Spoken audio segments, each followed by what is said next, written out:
After the burnt offering of surrender, the grain offering of gratitude, and the peace offering of fellowship, God revealed another essential part of worship, the sin offering.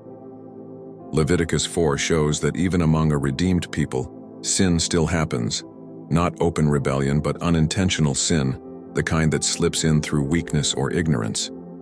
Yet God, in His mercy, made provision for cleansing. This chapter shows the depth of His compassion, that even when we stumble unknowingly, He provides a way back into fellowship with Himself. The Lord spoke to Moses, saying, "When anyone sins unintentionally and does what is forbidden in any of the Lord's commands," the phrase when, not if, reminds us that sin is an unavoidable part of human frailty.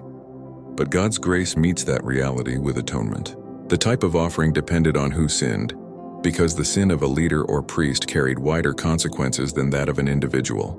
God's justice is personal but also proportional, sensitive to responsibility and influence. If the anointed priest sinned, bringing guilt upon the entire community, he was to bring a young bull without defect. He would lay his hand on its head, confessing his sin, and then slaughter it before the Lord.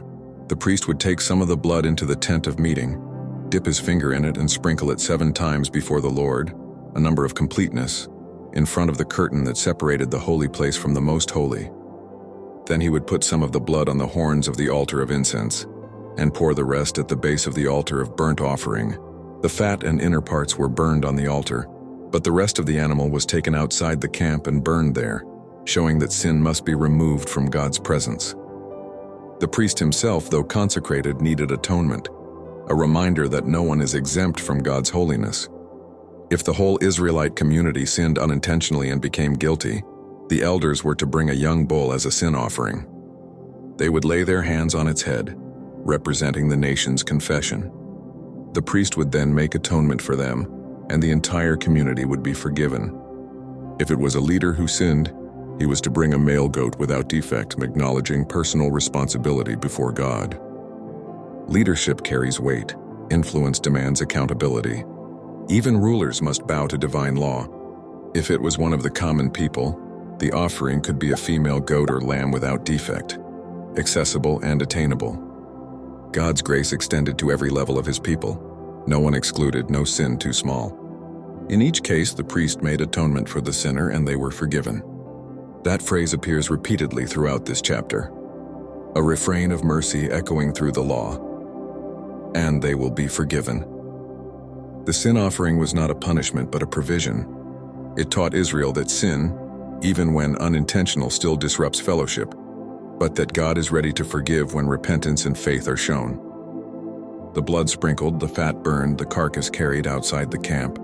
All were vivid lessons that sin must be confessed, cleansed, and cast away.